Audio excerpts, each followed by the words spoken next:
Constantino es el vencedor en una cruel guerra civil que determina quién rige al imperio.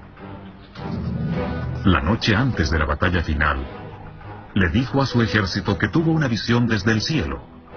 Le mostraba que debía luchar en nombre y bajo el amparo del Dios de los cristianos. Lo que Constantino y sus tropas vieron ha sido un tema controversial y debatible. La Iglesia obviamente lo ve como un milagro.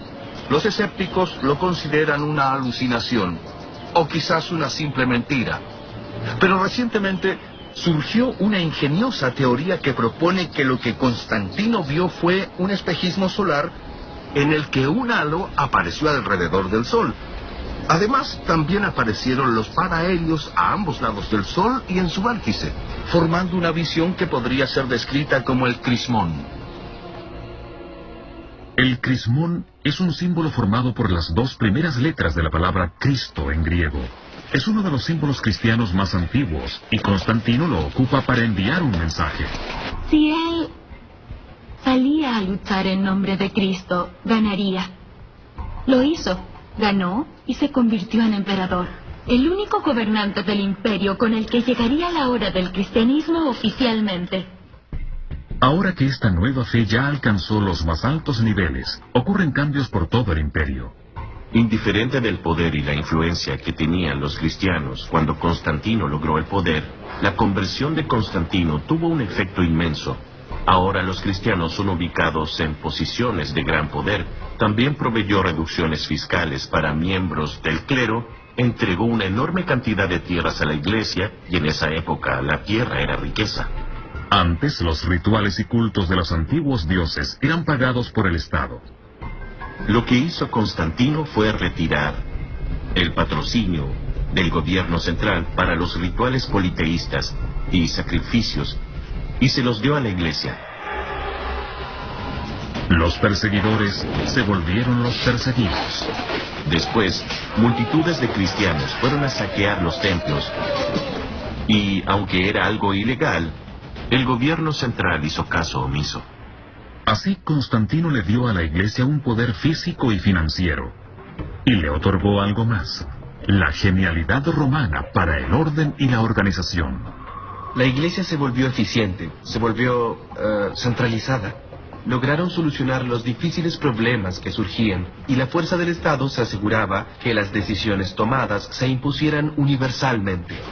Antes de Constantino, la iglesia era una suma de comunidades unidas débilmente, y no habían acordado una versión definitiva de la historia de Jesús. Circulaban muchos libros en formatos distintos porque el cristianismo era una fe muy diversa desde el Mediterráneo oriental y hacia el oeste. Algunos de estos libros fueron desechados. Los que los obispos de Constantino consideraron apropiados se convirtieron en el Nuevo Testamento. Constantino ordenó que 50 copias del Nuevo Testamento llegaran a las fundaciones cristianas. El Imperio Romano se hizo cristiano, pero en su disciplina, en su única autoridad central y en su habilidad para traspasar fronteras, el cristianismo a su vez se hizo más romano. El cristianismo que conocemos como una religión de tamaño imperial es inconcebible sin la estructura del gobierno romano y sin la economía, el mercado, el comercio y las comunicaciones que proveía el gobierno del Imperio Romano. Esta es la capilla de San Silvestre. Es el obispo de Roma, el papa durante el gobierno de Constantino.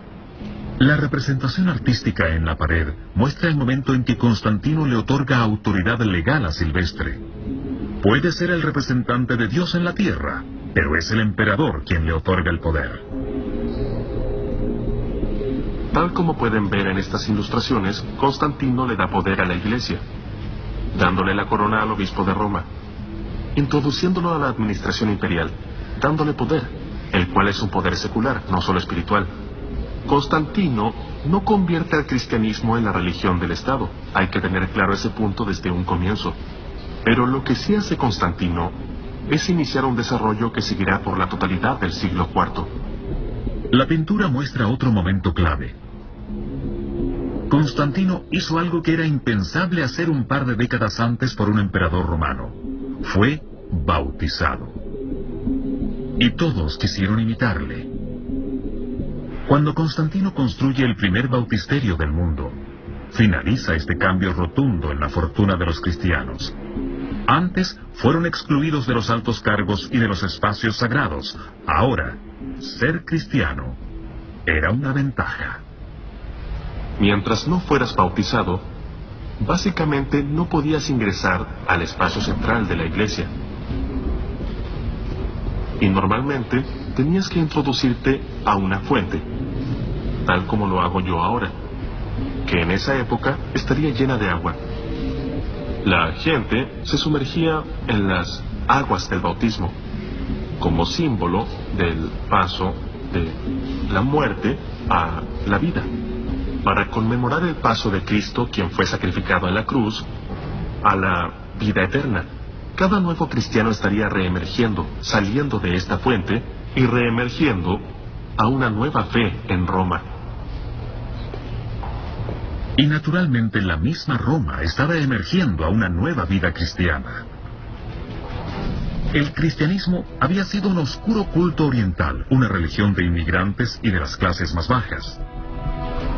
Después, los gobernantes de Roma se vieron amenazados por su supervivencia.